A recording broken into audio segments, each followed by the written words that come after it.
नमस्कार विद्यार्थियों, मैं प्रो पी आर जाखड़, सहायक आचार्य राजकीय महाविद्यालय नागौर। आज हम महर्षि दयानंद सरस्वती विश्वविद्यालय अजमेर के बीए प्रथम वर्ष के पाठ्यक्रम के अंतर्गत भारतीय संस्कृति के मूल आधार नामक जो हमारा प्रथम पेपर है, उसमें आज हम ब्रह्मचर्य आश्रम के बारे में पढ़ेंगे। इससे पहले हम चारों आश्रमों के बारे में जान चुके हैं कि किस प्रकार चारों आश्रमों की स्थापना हुई। चारों आश्रम अर्थात ब्रह्मचर्य, गृहस्थ, वानप्रस्थ और संन्यास आश्रम। तो अब हम चारों आश्रमों के बारे में कर्मानुसार विस्तार पूर्वक अध्ययन करेंगे। आज हमारा प्रथम आश्रम है ब्रह्मचर्य आश्रम। जैसा कि नाम से ही स्पष्ट है कि इस आश्रम में ब्रह्मचर्य व्रत का पालन किया जाता था। प्राचीन भारतीय समाज में मनुष्य के बौद्धिक और शैक्षिक जीवन के लिए ब्रह्मचर्य आश्रम की व्यवस्था की गई थी। इस आश्रम में रह के व्यक्ति विद्या और शिक्षा प्राप्त करता, जिससे मनुष्य की ज्ञान गरिमा बढ़ती। ब्रह्मचर्य शब्द है वो दो शब्दों से मिलकर बना है, ब्रह्मा और चर्य। ब्रह्मा का अर्थ है वेद या महान, और चर्य का अर्थ है विचरण करना या अनुसरण करना, अर्थात ब्रह्मा के मार्ग पे चलना, वेदों के मार्ग पे चलना, ये इसका शाब्दिक अर्थ है। ब्रह्मचर्य केवल इंद्रिय निग्रह ही नहीं, अर्थात इंद्रियों पे ही नियंत्रण स्थापित करना ही नहीं है, बल्कि इसके साथ विद्या और वेदाध्ययन करना भी है। ब्रह्मा और वेद का घनिष्ठ संबंध है। ब्रह्मचर्य का दूसरा अर्थ है, भी हमने बताया, कि वेद के मार्ग पे चलना, ब्रह्म ज्ञान के मार्ग पे चलना। उपनिषद काल में ब्रह्म ज्ञान को श्रेष्ठतम माना जाता था। उसकी प्रतिष्ठा है वो सबसे बढ़कर थी, उच्चतम प्रतिष्ठा थी उसकी। ब्रह्मचर्य अपने तप और संयम से ज्ञान और विज्ञान का अर्जन करता था। महाभारत के अनुसार ब्रह्मचर्य आश्रम में रहने वाले ब्रह्मचारी को आंतरिक एवं बाह्य शुद्धि और वैदिक संस्कारों का पालन करते हुए अपने मन को वश में रखना चाहिए। प्रातः और साय दोनों समय ब्रह्मचर्य के अनेक कार्य होते थे, अनेक कर्तव्य माने जाते थे। जैसे प्रातः और साय संध्या उपासना करना, अर्थात उपासना करना, सूर्य उपासना करना, अग्निहोत्र यज्ञ द्वारा अग्निदेव की आराधना करना, तंद्रा और आलस्य को त्याग करना, प्रतिदिन गुरु को प्रणाम करना, वेदों का अभ्यास करना और वेदों का श्रवण करके अपने अंतरात्मा को पवित्र करना। प्रातः और दोपहर और शाम तीनों समय स्नान करना चाहिए। ब्रह्मचर्य है गुरु के आश्रम में प्रातः, दोपहर और शाम तीनों समय स्नान करता था, नित्य भिक्षा मांग कर लाता था और उसे गुरु की सेवा में समर्पित कर देता था। अर्थात गुरु जो कहे, गुरु का जैसा संकेत हो, गुरु जिस कार्य के लिए स्पष्ट आदेश दे, वही कार्य है शिष्य या ब्रह्मचारी संपन्न या पूर्ण करता था। इसके विपरीत किसी भी प्रकार का आचरण नहीं करता था। गुरु की कृपा प्रसाद से मिले हुए स्वाध्याय में निरंतर वह तत्पर रहा करता था। अब ब्रह्मचर्य आश्रम में प्रवेश कौन कर सकता था? कोई भी व्यक्ति जो उपनयन संस्कार, यज्ञोपवीत संस्कार धारण करने के पश्चात ब्रह्मचर्य आश्रम में प्रवेश कर सकता था। इस आश्रम में वह इस संस्कार द्वारा ब्रह्मचर्य गुरु का सानिध्य प्राप्त करता, उसके पास रहते हुए ज्ञानार्जन प्राप्त करता। ब्रह्मचर्य आश्रम में प्रवेश करने के बाद बालक को ब्रह्मचारी कहा जाता था। वह ब्रह्म विद्या के लिए व्रत का पालन करता था। मनु के अनुसार वह सूर्य उपासना के बाद भिक्षाटन के, महर्षि मनु है, उन्होंने लिखा है कि वह सूर्य उपासना के बाद सूर्य उदय होते समय वह स्नान करके सूर्य की उपासना करता, सूर्य को जल का अर्घ्य अर्पण करता। उसके पश्चात वह भिक्षाटन के लिए निकल पड़ता। ब्रह्मचारी को भिक्षावर्ती के लिए निर्देश दिया जाता था कि वह संयम व निर्भयमान होकर संयम और नियम का पालन करे। ब्रह्मचारी को भिक्षा प्रदान न करने वाली स्त्रियों को दान यज्ञ से पुण्य, पशुओं, कुल्लों की विद्या और उनका अन्न छीन लिया जाता था। इसलिए प्राचीन काल में ब्रह्मचारी को बिना भिक्षा दिए, बिना अन्न दिए नहीं लौटाया जाता था। प्रत्येक गृहस्थ का परम कर्तव्य था कि वह ब्रह्मचारी को भिक्षा प्रदान करे। ब्रह्मचारी के भी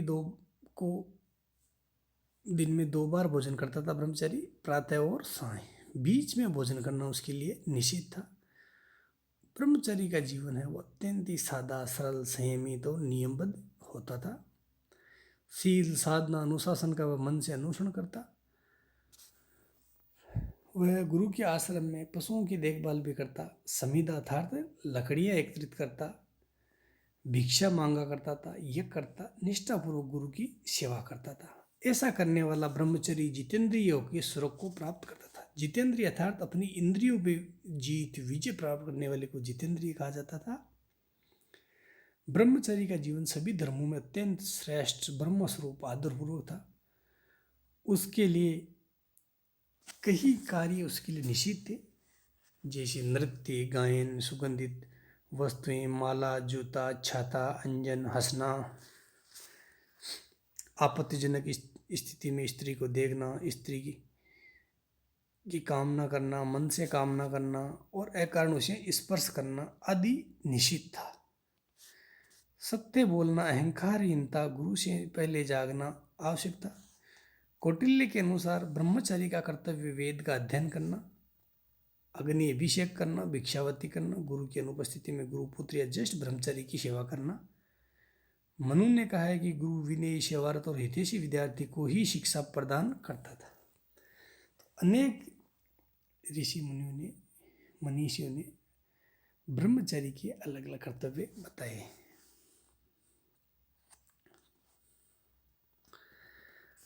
ब्रह्मचारी है वो इंद्रियों को संयमित रखता था, उस पर सिद्धि प्राप्त करने की कोशिश करता था और अंत में सिद्धि प्राप्त कर लिया करता था।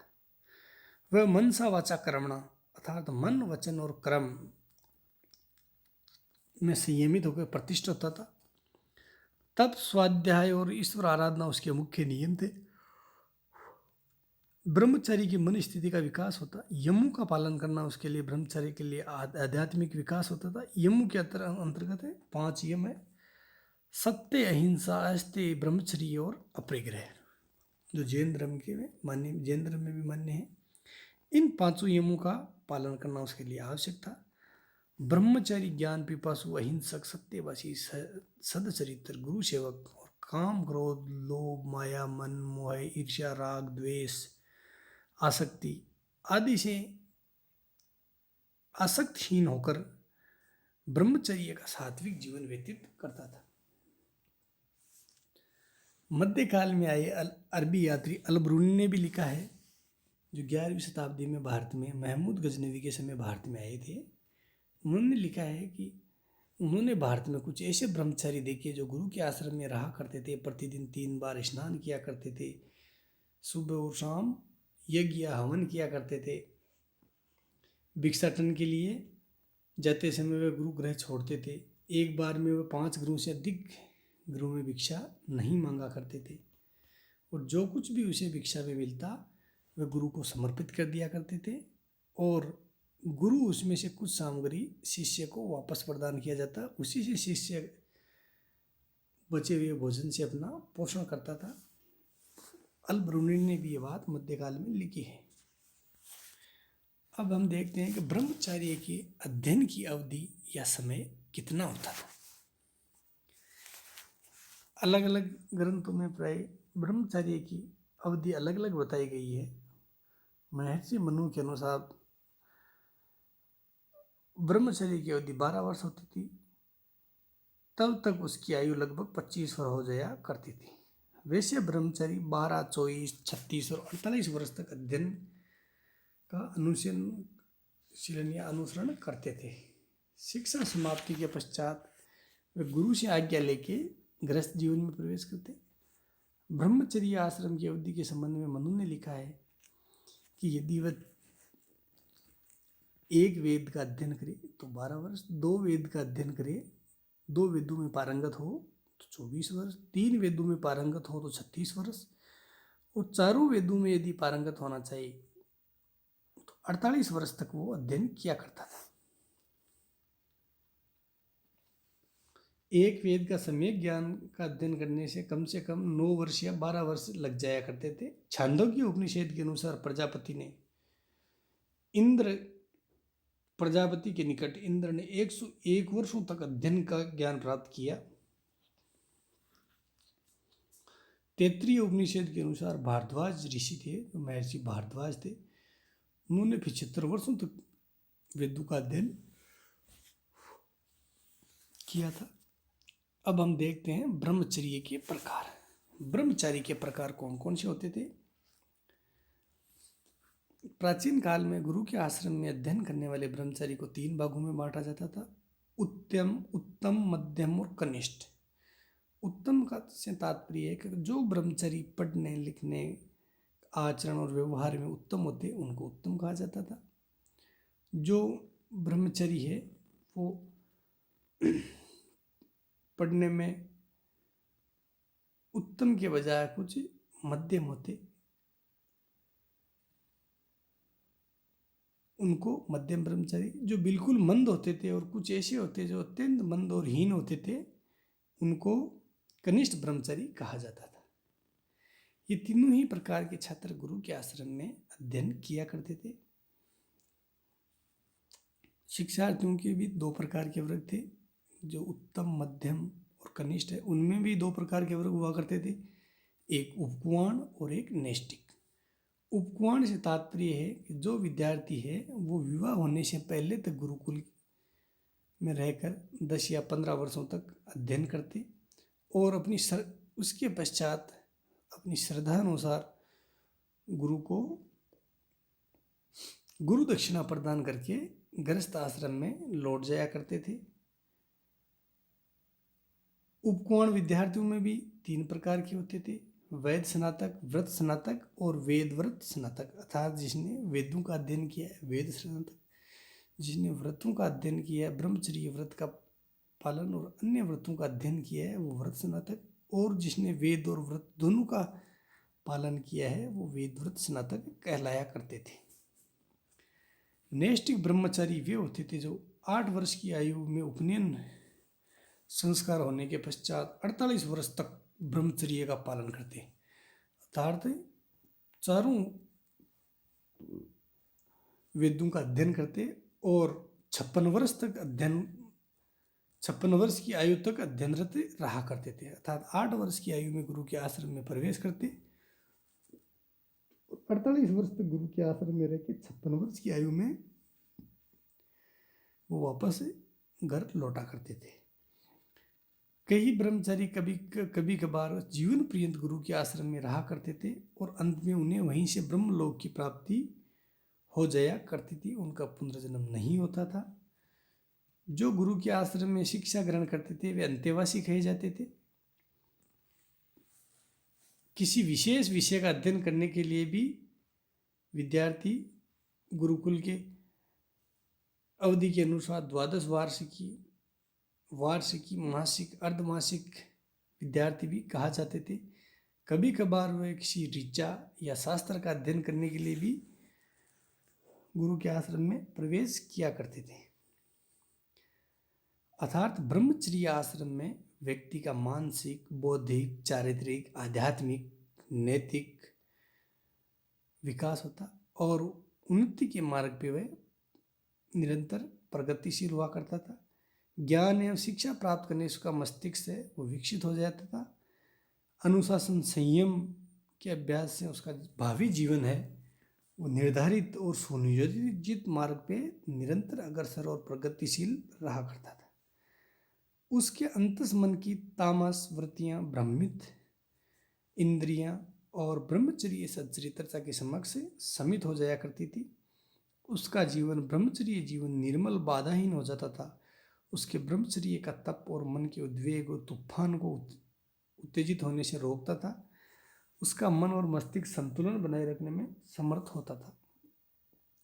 इस आश्रम के माध्यम से शरीर और मस्तिष्क के श्रम के महत्व को समझा जा सकता है। भौतिक और सांसारिक जीवन की अपेक्षा आध्यात्मिक और बौद्धिक जीवन का अनुगामी बन जाता था। अर्थात भौतिक और सांसारिक जीवन में प्रवेश करने से पहले आध्यात्मिक और बौद्धिक जीवन का वह अनुगामी बन जाता था, ताकि आगामी आने वाले 2 आश्रमों में उसको सहूलियत मिले। इस प्रकार ब्रह्मचर्य आश्रम है वो जीवन का प्रथम आश्रम है, और अमूमन इसकी अवधि है वो 25 वर्ष तक मानी जाती थी। 25 वर्ष के पश्चात वह स्नातक होके गृह प्रवेश करता और गृहस्थ आश्रम में प्रवेश किया करता था। अब हम अगले प्रकरण में गृहस्थ आश्रम के बारे में अध्ययन करेंगे। धन्यवाद बच्चों, ध्यानपूर्वक सुनने के लिए।